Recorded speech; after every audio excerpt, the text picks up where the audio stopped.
Middle east की इस जंग से अब इजराइल के आम लोग घबरा गए हैं, डर गए हैं और नेतन्याहू का साथ छोड़ रहे हैं। दर्शकों, इजराइल के लोग अब खुद सड़कों पर आ गए हैं। ईरान की मिसाइल अटैक्स ने सिर्फ बिल्डिंग्स नहीं, लोगों के सब्र के बांध को भी तोड़ दिया है। तेल अवीव से लेकर हाइफा तक अब आवाज उठ रही है कि भैया इस जंग को बंद कर दो, मौत का तमाशा और मत दिखाओ। सबसे बड़ा सवाल है कि क्या अब पब्लिक प्रेशर इतना बढ़ जाएगा कि बेंजामिन नेतन्याहू को झुकना पड़ेगा, या फिर और भड़क जाएगी वेस्ट एशिया की ये जंग।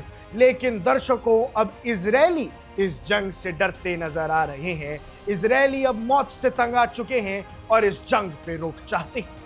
दर्शकों, इजराइल के अंदर अब माहौल बदलता दिख रहा है। जहां पहले सिर्फ कुछ लोग प्रोटेस्ट कर रहे थे, अब हंड्रेड्स की तादाद में लोग सड़कों पर उतर आए हैं। तेल अवीव और हाइफा जैसी सिटीज में लोग खुल के कह रहे हैं कि ईरान के साथ ये वॉर हम नहीं चाहते।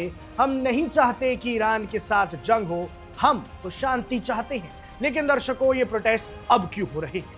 रोज रोज की मिसाइल अटैक्स ने लोगों को मेंटली और फिजिकली तोड़ दिया है। सायरन्स, बंकर्स और डर, ये सब अब डेली लाइफ का हिस्सा बन चुका है। एक आम इजरायली की जिंदगी आप सोचिए दर्शकों, एयरपोर्ट नहीं जा सकता, कभी भी एयरपोर्ट पे हमला हो सकता है। बेन गुरियन एयरपोर्ट पे ईरान ने कई हमले किए। ट्रेन स्टेशन नहीं जा सकते, ट्रेन स्टेशन पर हमला हो सकता है। अरे भैया, घर नहीं रह सकते, आस पड़ोस की बिल्डिंग पे क्लस्टर बॉम्ब गिर सकता है और मौत हो सकती है। इसीलिए इजराइल अब इस डर में है, इजरायली लोग इस फ्रस्ट्रेशन में हैं और उसी का रिजल्ट है ये प्रोटेस्ट। दर्शकों, ये प्रोटेस्ट भी इतना आसान नहीं है। इमरजेंसी रूल्स के हिसाब से 50 से ज्यादा लोग एक जगह जमा नहीं हो सकते और जैसे ही भीड़ बढ़ती है, पुलिस एक्शन लेती है। लोगों को घसीटा जाता है, कुछ को गिरा दिया जाता है और अरेस्ट भी होते हैं। और इसका मतलब है दर्शकों, लोगों का गुस्सा और बढ़ता है कि एक तरफ तो जंग की मार हमें पड़ ही रही है, प्रोटेस्ट करने जा रहे हैं तो हमारी ही पुलिस हमें मार रही है। अब दर्शकों, सबसे इंटरेस्टिंग बात क्या है? अब सिर्फ आम लोग ही नहीं, बल्कि फॉर्मर एमपीज और लेफ्ट विंग ग्रुप्स भी इस मूवमेंट का हिस्सा बन गए हैं। मतलब प्रेशर अब डायरेक्टली गवर्नमेंट पर आ रहा है और नेतन्याहू पर दबाव बढ़ता जा रहा है। दर्शकों, सबसे इंपॉर्टेंट बात है कि अब क्या बेंजामिन नेतन्याहू पब्लिकली सामने आके झुकेंगे?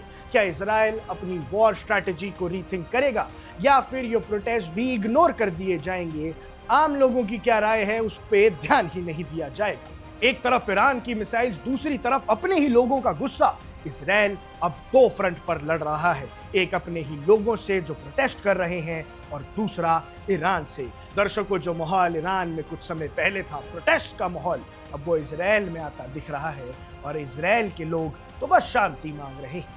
दर्शकों, अब आपको क्या लगता है? क्या ये प्रोटेस्टर्स वॉर को रोक सकते हैं? अपनी राय कमेंट में जरूर बताइएगा। और क्या नेतन्याहू अपने देश के प्रोटेस्टर्स के आगे झुकेंगे, उसके बारे में भी अपनी राय जरूर बताइएगा। अब देख रहे हैं वन इंडिया, मैं हूं आकाश कौशिक।